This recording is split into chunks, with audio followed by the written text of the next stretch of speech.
Ladies, now let's cut the crap. Most self-help advice is useless fluff. You've heard the cliches about thinking positive and visualizing success, but none of that helps when you're stuck in the real world dealing with real problems. What you need are psychological tricks that cut to the core of human behavior and rewire your brain for actual change. These aren't magic solutions or feel-good affirmations. They're brutally honest strategies that force you to confront your fears, question your beliefs, and fundamentally alter how you interact with the world. If you're ready to ditch the bullshit and make real, tangible changes in your life, keep watching. At number 1, Socratic questioning. Ladies, Socratic questioning is a powerful psychological trick that involves challenging your own thoughts and beliefs by consistently asking, "Why do I think this?" This practice can help dismantle irrational thinking and cognitive distortions that often hold us back in life. Let's be brutally honest. Most of us go through life on autopilot, accepting our thoughts as gospel without ever questioning them. We get stuck in patterns of thinking that are not only unhelpful, but downright destructive. We tell ourselves stories about who we are, what we're capable of, and what we deserve, often based on outdated or false information. This mental clutter can lead to anxiety, depression, and a general feeling of being stuck. Socratic questioning forces you to pause and critically examine these thoughts. It's like holding up a mirror to your brain and asking, "Is this really true? Where did this belief come from? Is there evidence to support it, or am I just assuming it's true?" This process can be uncomfortable because it requires you to confront the possibility that much of what you believe might be bullshit. For example, if you catch yourself thinking, "I'm a failure," Socratic questioning would prompt you to ask, "Why do I think I'm a failure? What evidence do I have to support this? Have I ever succeeded at anything? What would I say to a friend who felt this way?" By breaking down your thoughts in this manner, you begin to see the holes in your logic and recognize that your negative self-assessment is not based on objective reality. This method is not about positive thinking or plastering over problems with feel-good affirmations. It's about getting to the root of your thoughts and beliefs, exposing them to scrutiny, and rebuilding a more accurate and empowering narrative. It's the mental equivalent of cleaning out a hoarder's house, messy, labor-intensive, and necessary for creating a livable space. The beauty of Socratic questioning is that it empowers you to become the master of your mind rather than its victim. Instead of being pushed around by every negative thought and irrational belief, you start to take control. You learn to differentiate between thoughts that serve you and those that don't, making it easier to focus on what really matters. Number 2, exposure therapy. Exposure therapy is about gradually confronting your deepest fears in controlled settings to diminish their power over you. It's like facing a fear buffet. You start with the appetizers and work your way up to the main course. It's a psychological technique often used in treating anxiety disorders, but it can be applied to any fear holding you back in life. Here's the brutal truth. Avoiding what scares you only makes the fear stronger. When you avoid your fears, you reinforce the idea that they are too overwhelming to face. This avoidance can limit your life in significant ways, trapping you in a comfort zone that gets smaller and smaller. Exposure therapy is about breaking this cycle. The process involves facing your fear in small, manageable steps. Instead of diving in headfirst, you gradually increase your exposure to the feared object or situation. This could mean anything from speaking in front of a small group to eventually giving a speech to a large audience if you have a fear of public speaking. The idea is to start small and build up your tolerance over time. For example, if you have a fear of heights, you might start by looking at pictures of tall buildings. Once you feel comfortable with that, you could visit a low balcony and look down. Over time, you might progress to higher balconies, then eventually to rooftops or observation decks of skyscrapers. Each step is designed to be challenging, but not overwhelming. One of the hardest parts of exposure therapy is committing to the process.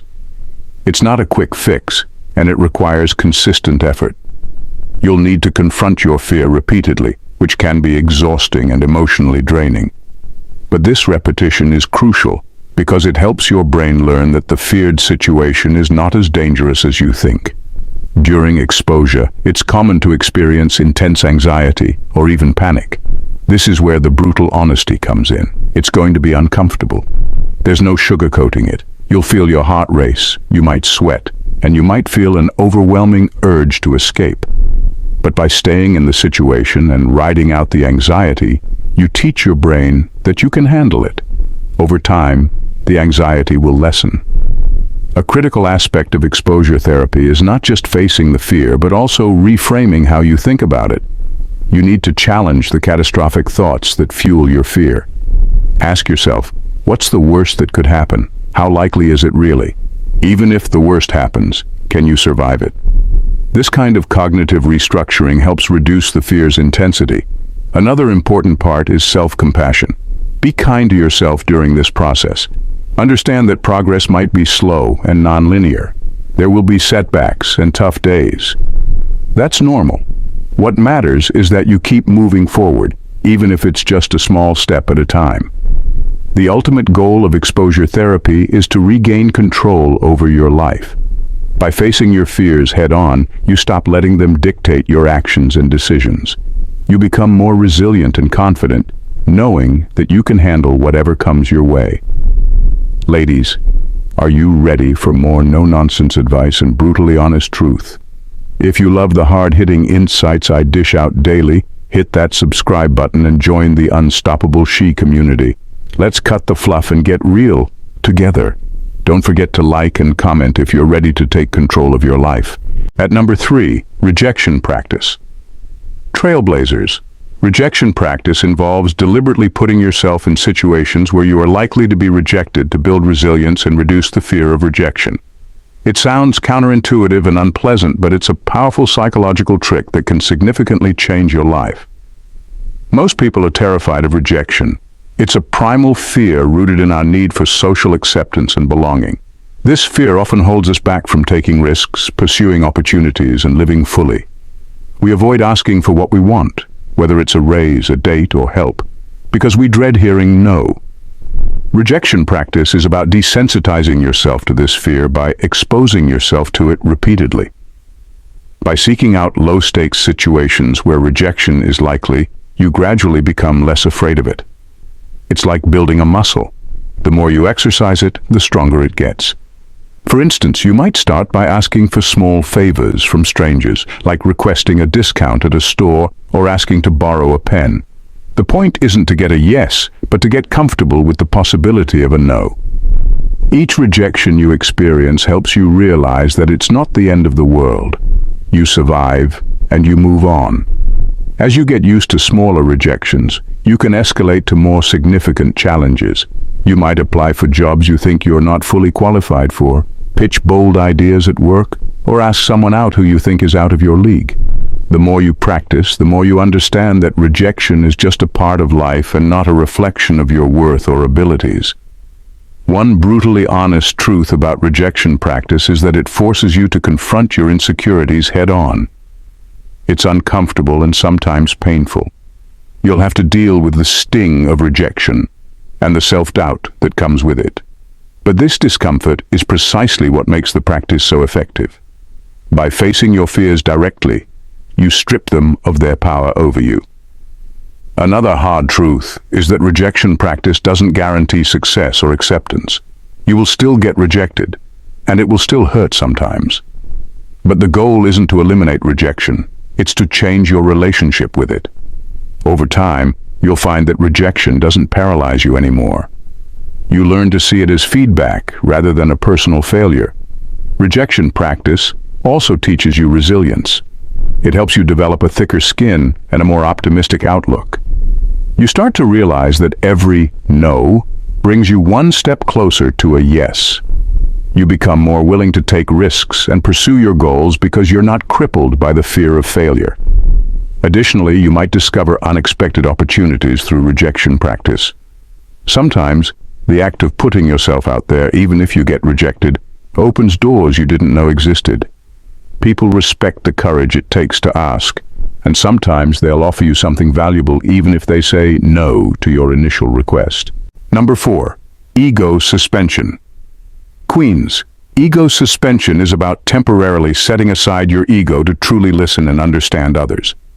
It's a psychological trick that can dramatically improve your relationships and communication. Let's be brutally honest. Most of us are terrible listeners because we're too busy thinking about what we want to say next or how the conversation affects us. Our egos constantly demand attention. We want to be right, to be acknowledged, to feel important. This self-centered focus often leads to misunderstandings, conflicts, and shallow relationships. Ego suspension means putting these desires on hold to genuinely engage with the other person. It's not about suppressing your identity or opinions, but about creating space for the other person to be heard and understood. When you suspend your ego, you approach conversations with an open mind. You listen without planning your response while the other person is still talking. You focus on understanding their perspective, their feelings, and their needs.